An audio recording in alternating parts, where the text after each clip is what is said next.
Hey guys, this is my review of set 75312 Boba Fett Starship. This set has 593 pieces and retails for between $40 and $50 depending on where you found it. I got this at Target, so it was just $40.49. It's a bit of a weird price tag, but hey, it's better than $50. So without further ado, let's get into it.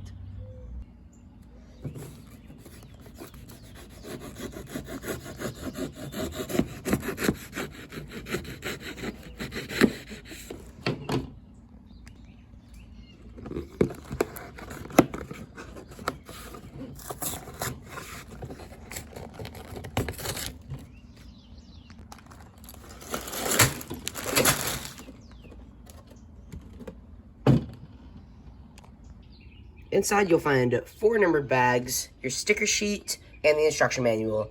Let's get into the first minifig, Boba Fett. Our first minifigure up is Boba.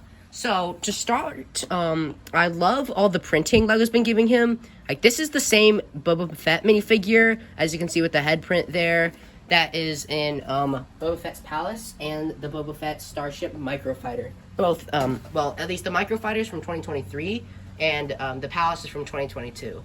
Now, I like the progressive eras of Boba's because this set is from 2021. Then we got a set with Boba's Palace in 2022. And then this set here is from 2023. So I love that Lego keeps giving us Lego Boba's, but I wish they would actually be good, you know? I mean, this is the same that's in Boba Palace, as I've said continuously now, and Boba Fett Starship. There's really no difference. Like, especially with the sand green on the dark green there.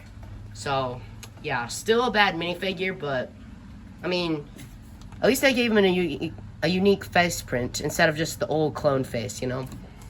It's something. Here we have the Mandalorian. So, to start off with, this is the same Mandalorian that we got in the Razor Crest Microfighter. That's it. I'm pretty sure that one's also 2022. And we got the cloth cake back here. If you lift that up, got the back printing. No jetpack, but that's to be expected, you know. And he's got a pistol over here. And he's got his Beskar staff, which is silver to represent the Beskar, you know. And then this was before Lego gave us the Pedro Pascal head. Well, Din Djarin, I guess. But Pedro Pascal, you know. And so it just has the black head, but yeah, nothing too special. Although, I mean, I wish since this scene it's depicting, Mando actually removes his helmet for a couple of the scenes, then I wish that in season 3, Mando never removes his helmet. So I wish they had swapped those two heads, because then we would have gotten a cool Pedro Pascal head, and for this, which would have made sense. And we would have gotten what was accurate in, you know, the other sets that came out, like the Spider Tank that's coming out soon, or depending on when you're watching this, it might already be out, but who knows? Or it's retired. Any of those 3. But anyway, we're not talking about the Spider Tank. We're talking about Boba Fett Starship here. But yeah, same Mando, nothing too special. There's minifigure selection in this. I mean, it was pretty good for 2021. I mean, I think this was the first Boba since 2019, but I mean, that was just like 2 years, so, I mean, I'm pretty sure that the 20th anniversary Slave 1 was still out, or had just retired, so nothing too serious or special, you know. And here is the only side build in this set. It's this little mini cart here, and, so you can take someone like Boba, as you can see these levers, and you bring his hands up like this, and you could set him there. There's 2 studs there, so you're not supposed to like sit them down like this. I mean, you can, but you'd have to remove his jetpack. But there's those studs so that he can actually stand up with the jetpack, and then you just bring those forward, and ideally, yeah, as you can see, his hands clip in with those levers right nicely, and then you can like you can't really reenact anything because this cart was like just something Lego included. Like, this wasn't really in the show, you know? And this ladder, this is important. It's not for them to, like if it's, like, in mid-flight, it's not for them to, like, go in or something, like, top into it. Although that ladder does have something to do with it. Like, as you can see, the Slave 1 here, it looks pretty good. But we're not going to go to the Slave 1 yet. We're talking about this cart. And with the Slave 1, if you turn it around, you'll see that green square there. And what you can actually do is, with these two studs right here, you're going to want to place them right there. And then you bring it down just until it comes over that ladder. And boom. Look, see guys, no hands. It's holding up all by itself. See? All by itself. And, like, you can, like, actually pull the Slave 1, well, Boba Fett Starship, as they call it, for licensing reasons, I guess. You can actually pull it around. But if you, like, go a bit fast and then stop, like, it doesn't really work. But I don't, like, unless you were, like, trying to, like, steal the Slave 1, I don't know why you'd have to go, like, supersonic speed. But what I would suggest is, if you're gonna play with it, like, going really fast like that, like, I would have a hand on the Slave 1, so whenever you stop, you could just grab it so it doesn't get broken, you know? And then, yeah. So that's pretty much all this cart is for. So yeah, it doesn't really look good from this angle, but what I plan to do is just like display it like this, because then you can actually display it when it's in flight mode. Now there are some knockoff Lego companies that have like stands for a bunch of ships. Like I know Mando's N1 Starfighter has one. I'm pretty sure this one has one, but I mean, this like it has its own little stand that actually comes in the set. I mean, it's this little cart here, and I think it works pretty good. I mean, the clear stand would optimally work better, but I would suggest not getting a stand for the set if you're one of those people who get stands. I would just recommend using this little cart here. But yeah, it's still pretty cool, I've got to say. Now let's get on to the Slave 1, though. This is going to be fun. And here we have this beauty of a ship. So this set actually did retail for $50, and I actually got this, as I said, for like $40 and like 49 cents at Target, and I'm pretty sure that's what all Targets have it for, although there are a few exceptions, I think. But yeah, I mean, I've been to a couple Targets where it's still $50, but yeah, I mean, I've got to say, for $40, you should definitely pick up one of these, even if it's just for your like sealed Lego Star Wars collection. Like, this is a pretty cool set. I mean, this is probably one of my favorite Boba Fett sets. I mean, there's not many sets you can do with Boba Fett. I mean, the 2019 Slave 1 is still my favorite of all time. Well, best Boba Fett set, anyway. And moving on, we're going to start looking at it. So, as with the 2019 one, and I think the other ones prior to it, when you lift it up, and this is not how you lift it up, there's actually a handle we'll show in a second, but as you can see, these things right here are flat, like they tilt like that, and then whenever you bring it up, they like self-tilt like that. That's pretty cool, and it's accurate to what we see in the show. And like, as you can see, you can move them like this, but I mean, if they're not supposed to, so I would not recommend it. And how you are supposed to hold it, like for right here, like you might break it.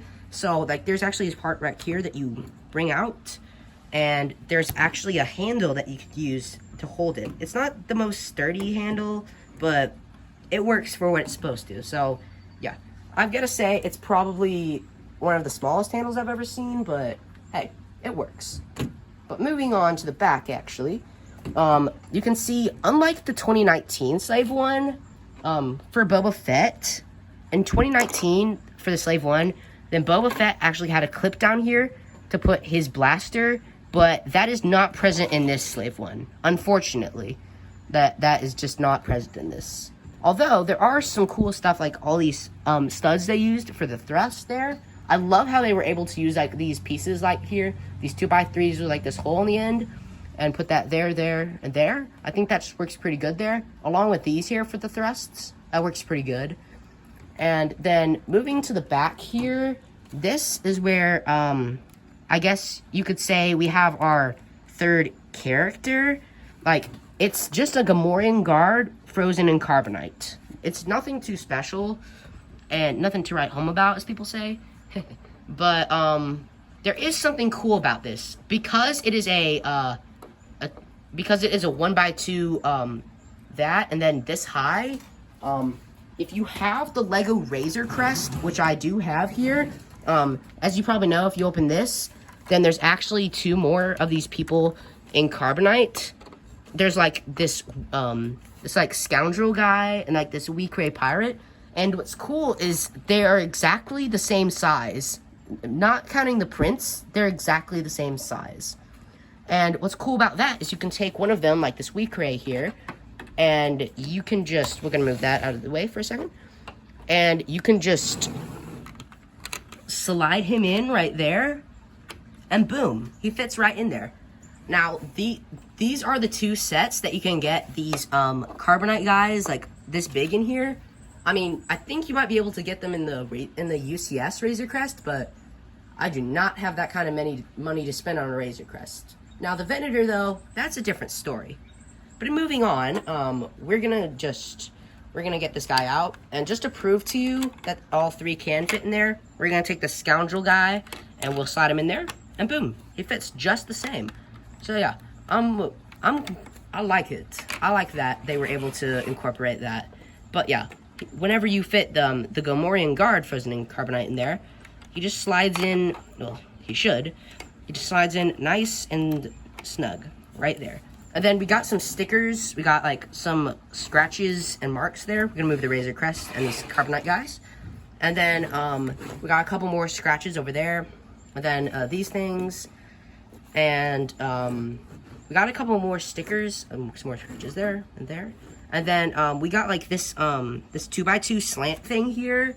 And then we got like these red things with like these gray stickers here to like represent it coming down more. Like that's probably as much Lego could do without getting a dual mold brick. And I don't think Lego really does dual mold bricks. They do like dual mold minifigure pieces. I mean, it's rare for them to do a dual mold brick. I mean, yeah. So moving up, we're gonna go through the guns and the guns. So we're gonna go for the guns first. So these are like the blasters Boba Fett's ship has, like the pew pew pew pew pew pew pew pew pew, like those.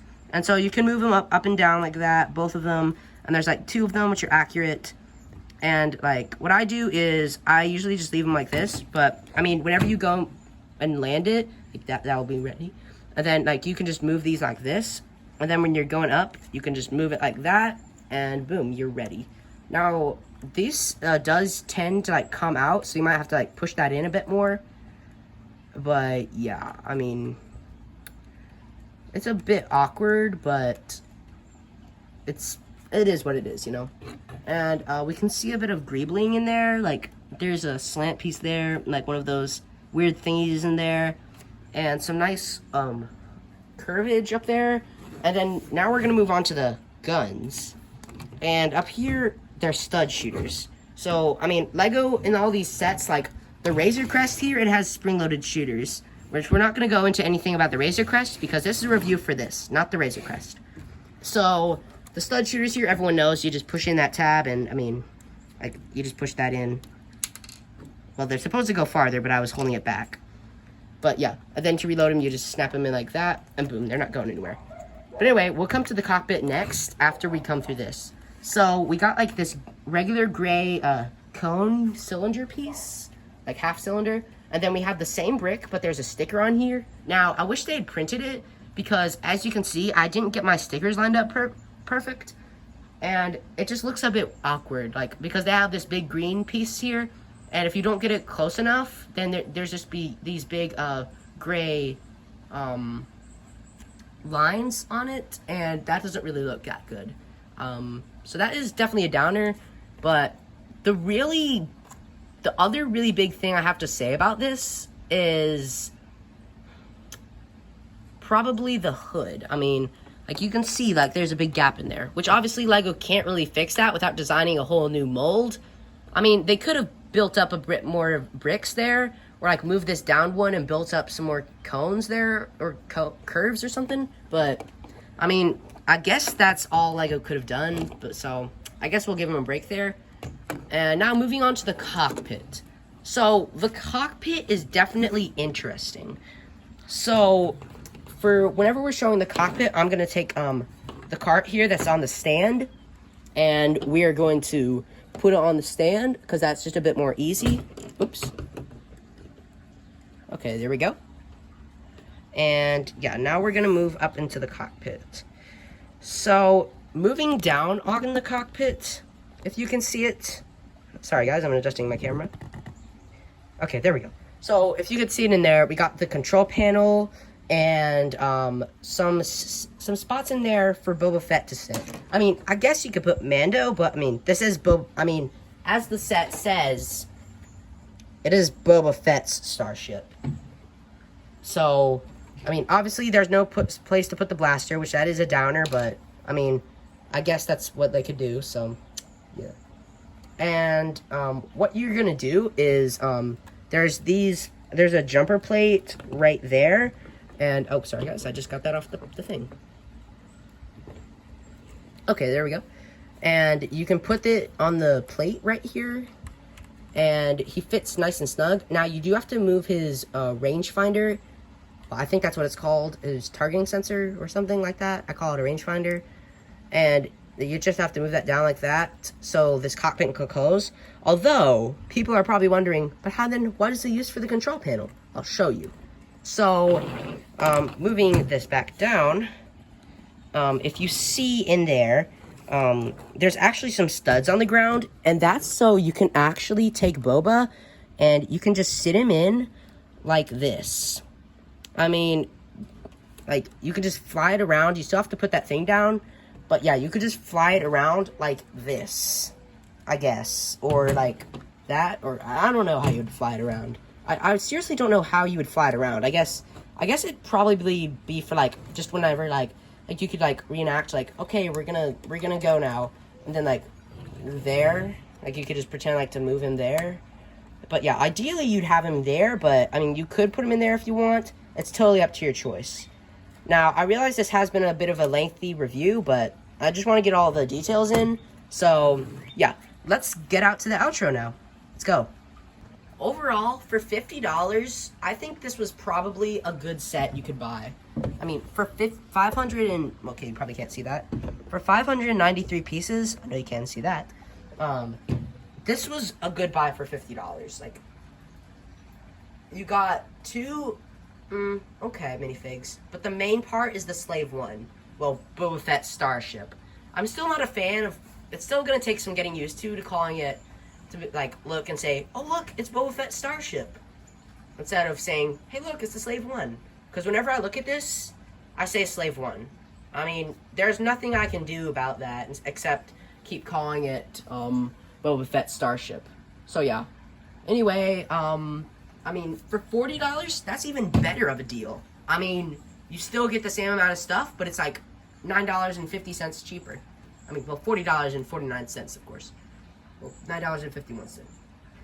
$9.50 cheaper. Sorry, guys. My tongue's tied today.